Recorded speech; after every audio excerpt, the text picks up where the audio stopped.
Hi, magandang araw po sa inyong lahat. Ngayon po ay araw po ng linggo. A very powerful day for each and every one of us. Sana po kayong lahat ay nasa mabuting kalagayan at may parating daw pong dalawang bagyo, no? Hopefully po ay hindi po maapektuhan ang lahat kayo, no? Lahat tayo, at pagdasal po natin ang nalalapit na dalawang bagyo. Dalawang bagyo po ang nakikita na darating, no? Ferdy po ang pangalan ng isa at yung isa po ay Henan pa yata, no? So kayo po ay mag-ingat, no? Ayaw bumukas ang aking kandila. Okay na, may isa na tayo dito. Okay, ngayon po ay sana po ay napanood nyo po ang first, second, and third reading po natin. At ang first, second, and third reading po natin. At yung kahapon po na first and second reading of the day. Kahapon po ay pinagbigyan ko po yung zodiac signs na nag-request at pick a card reading din po, no, nung kagabi. No? Sorry po nabibisi po kasi ako din sa One Love a Day.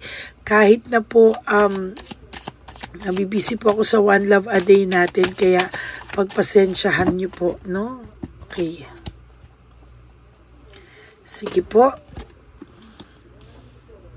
Tingnan po natin, avoiding conflicts, no? Sige, gusto ko na lang po ngayon is kahit papaano po ay free-flowing po, no? Hindi ako mamimili kung ano po ang mabunot ko. Avoiding conflicts sa mga oras po na ito ay pinipilit po niya, no, dahil meron po siyang nararamdaman. Alam niyo po, yung person na ito ay nabubuhay po sa pinipilit niya po na kayo ang may kasalanan, kayo yung nag-push sa kanya away, ikaw daw po yung hindi matahimik, ikaw daw po yung naghahabol, ikaw daw po yung mahal na mahal pa rin siya, at alam niya daw po na whatever happens ay mahal mo pa rin daw siya, no? Kaya somehow ang taong ito ay very confident at may pagka-cold heart. Anong ibig ko pong sabihin ng cold heart? Hindi po siya natatakot. Wala siyang katakot-takot.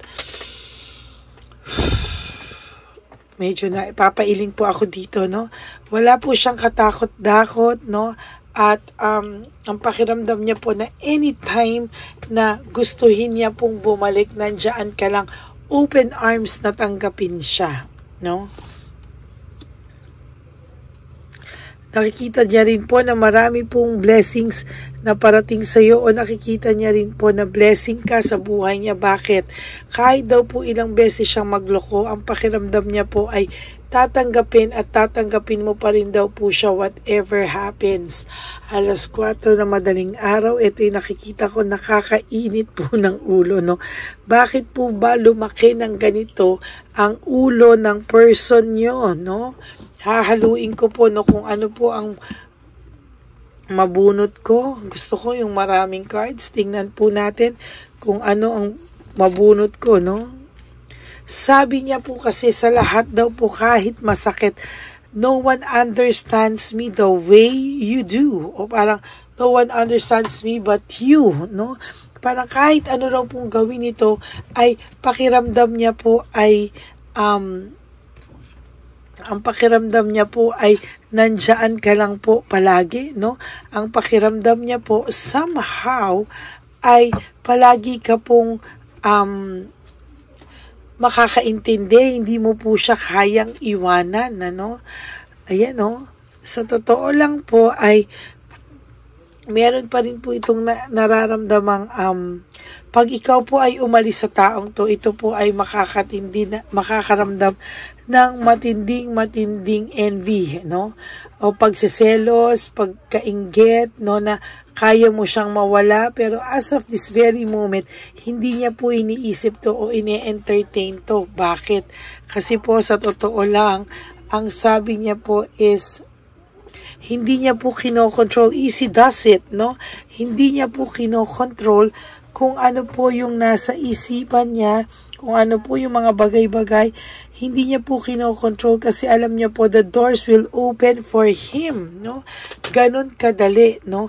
Alam niya po na sa ginawa niya pong quick decision, yan, panay po kamunduhan, pinagpalit ka sa kamunduhang bagay, no? Sa totoo lang po ay siya po ang gumawa niyan, no? Hindi po siya natatakot sa totoo lang na mawala ka o i-let go ka kasi kailangan niya daw pong pagbigyan yung sarili niya to let go and to find himself, no? Or herself, no? Sa totoo lang, no? Sa dami po ng barako, lahat binubuksan ko, no? Kahit po alam niya po na you will always choose him no matter what, na I choose love no matter what. Alam niya po daw, no, na kahit anong mangyari ay hindi ka daw po talaga sa kanya pagsasanib po ng maraming person ng cards to, ha. Ang sinasabi niya po, ayan, no, nakita niyo po, binubunot ko lang po ng binubunot yung mga gusto kong baraha, no. Bigla na lang pong bubunutin ko yan, kukuha ng isa, at sinasabi niya po sa lahat ng ito na now is not the time daw na bumalik sa'yo. Now is not the time para ayusin. Bakit daw po? Kasi you will always listen to your heart, no? Na once na ready na siya, once na bumalik siya, hindi mo daw po siya kayang tiisin, no? So ngayon, parang gusto niya, hanapin mo na po yung sarili niya, mag-enjoy muna siya, and pag okay na daw po siya, doon daw po niya i-admit yung true feelings niya, no? No, sabi niya, and sa'yo din po, no? Kailangan mo rin pong i-admit sa sarili mo yung totoong nararamdaman mo na somehow pagod ka na rin po sa sitwasyon na ito, at somehow kailangan mo din po ng kailangan mo rin daw po talagang i-surrender muna sa ngayon ang sitwasyon nyo para po siya ay matuto, no? Kailangan mo daw muna po talagang kailangan mo daw po nang maging totoo sa sarili mo na napapagod ka na, and just surrender everything to the divine universe muna. You have to have an acceptance, no? Sa sitwasyon na nagawa niya sa'yo, kailangan mo siyang tiisin para po ma-realize niya na maling-mali po. You have to, yung head over heart muna po ang gamitin mo, no? Head over heart, bunot tayo na isa dito. Gamitin mo daw po yun para saan? Para magkaroon ka rin po ng own freedom, and you need to explore things on your own muna din daw po. Kasi para maturuan siya ng leksyon at makita niya po talaga na kayang-kaya mo rin naman pala siyang mawala. From there, dun po siya magpapanik. Kasi sa totoo lang po ngayon, ang iniisip po ng taong ito ay talaga pong hindi mo siya kayang kalimutan. You are a failure when it comes to him or her, na hindi mo daw siya kayang ipagpalit, hindi mo daw siya kayang iwanan, ano, at talagang hindi mo daw kaya ng pagbabago, no, na wala siya, no. Kailangan daw ay magkaroon ka ng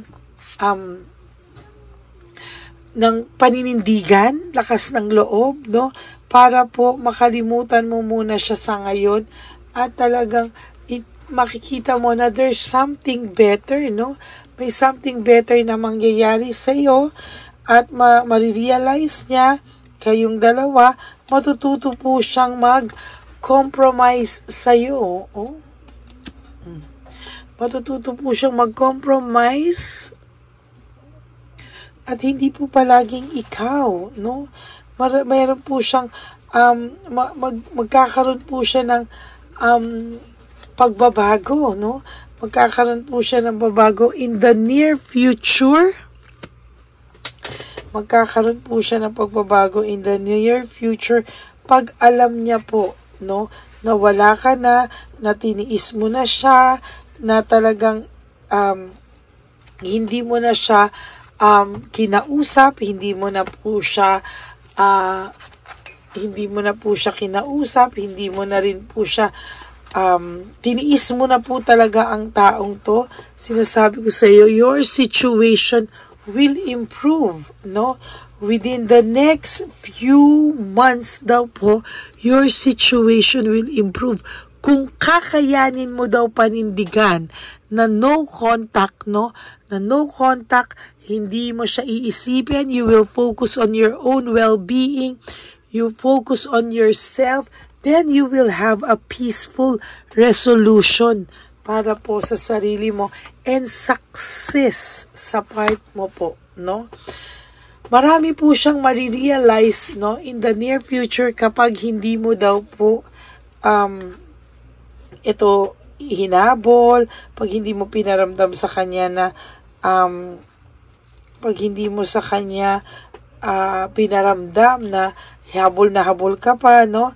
Talagang sinasabi po ng barahan na gugustuhin ito ng fresh start with you.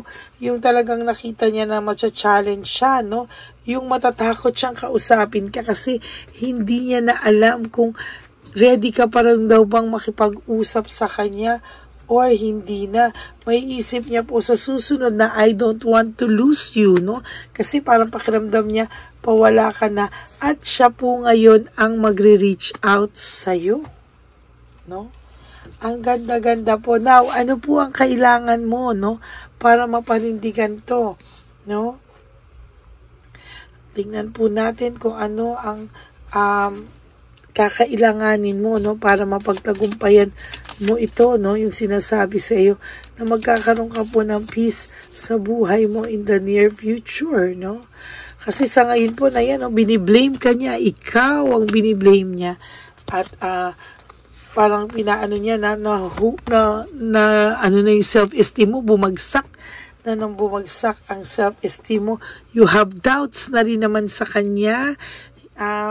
Wala na rin yung trust mo sa kanya. There's trust issues and loneliness, no? May nararamdaman kang loneliness. Kaya minsan hindi ka din makalet go totally. But you have to let go. You have to entrust everything to the divine universe, no? Tingnan po natin ano pa. Pag nagawa mo raw po lahat yan, happiness po ang kapalit niyan. Oh, happiness po talaga ang kapalit niya, no? Ayan po, in any moment daw na isurrender mo sa universe yung powerful presence of love through prayer, contemplation, and stillness. I-focus mo daw muna po sa sarili mo. Mag-move on ka daw po at talagang darating daw po ang araw na siya naman ang magaganyan sa'yo, no? Siya naman po, you need to have self-confidence, you have to have self-confidence. Kailangan mo raw pong balansihin ang mga bagay-bagay ngayon sa iyong puso at isipan, no? Kailangan mo raw po yan, yung ganyang klaseng strategy para para siya naman po ang makarealize, no? Na balang araw siya po ang maghabol sa iyo.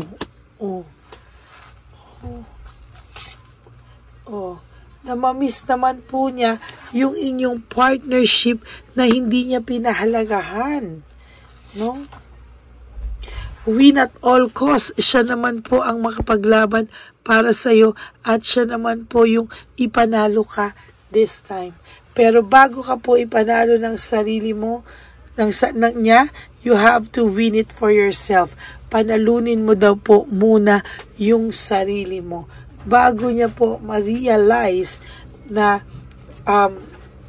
ikaw ang kailangan niya, na ikaw ang hinahanap niya at ikaw ang gusto niyang makasama, no?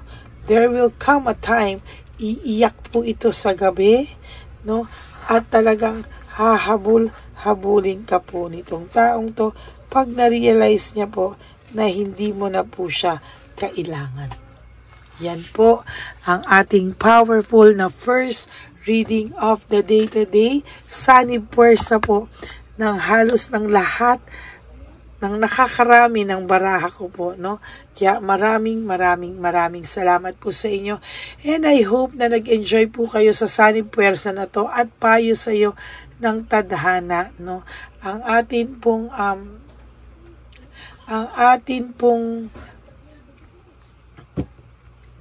title will be Pakinggan Mo at Panoorin Ito. Ito ay para nakatadhanang mapanood mo. Ito ay nakatadhana para sa'yo. Kaya huwag palampasin, panoorin mo ito.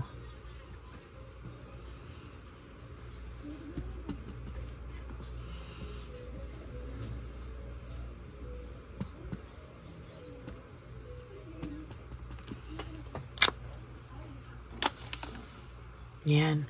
So, kailangan mo pong panoorin to. Ito ay nakatadhana para sa iyo, kaya huwag mo palampasin, panoorin mo ito. Okay? So, maraming pong salamat sa inyong lahat. And I hope na may napulot po kayong mensahe sa araw na ito para sa ating first reading of the day. I will try to do this again later, no? Kung ano po ang makikita natin sa Sunny Puwersa ng ating mga baraha. Ayan. Marami pa po ditong baraha na pwede nating ipag-Sunny Puwersa. Yan. Marami pa po akong baraha dyan, no? At may mga old pa akong baraha dyan na pwede ko rin pong gamitin, ano? Sa tamang panahon at nakatakdang panahon. Maraming salamat po sa inyong lahat. And for those of you who would like to have a private reading with me, you can message me po at Ladyly Elena, that's Ladyly Elena. Nasa dulo po yan ng ating video. Diyan mo lang po ako makokontak. That's my only official and legit FB account. Maraming salamat po sa inyong lahat. And ano pa po ba ang inyong kailangan ngayong araw na to? Kayo po ay magsimba, no? Magpasalamat po sa ating Panginoon. At for those of you din po na nalulungkot, no, you pray lang po, no, magdasal po kayo at hindi po kayo pababayaan sa aking mga Lady Elena friends, family, and subscribers na ever loyal at solid. Mahal na mahal ko po kayo. At lagi ko po ipapaalala sa inyo, mga kapatid, na life is too short. Don't make it shorter by stressing yourself from all the pains and the heartaches na binigay sa inyo na kahapon. Just surrender everything to the divine universe and just let go and let God write your life and love story. Maraming salamat po sa inyong lahat. And for those of you who would like to give me a super thanks for this very powerful reading, ay magpapasalamat ko po, lalo na po nalalapit na po ang ating One Love a Day. I hope and pray na sana po ay mapanood nyo po yan lahat. Okay, maraming salamat po, and please, no skipping of ads. Tulong nyo na po yan sa ating channel. Maraming salamat po, and God bless you all. Please po, no, pakipanood nyo po yung mga readings kahapon. Ang gaganda din po nun. At yung ngayon na reading po natin, mapakaganda po ng ating reading. So maraming salamat po. And ang payo ko rin po sa inyo is just to live one day at a time, no? At huwag nyo muna po isipin kung ano man mga okasyon na parating sa inyo. Just focus on today. You wake up today and do 3 things to make you happy po for this day. And ang lagi ko pong sa inyo sasabihin ay matulog po kayo ngayon na may peace of mind sa inyong puso. Maraming salamat po. God bless you all, and I will be back for another set of reading. Maraming salamat po. God bless you all. Bye! Bye!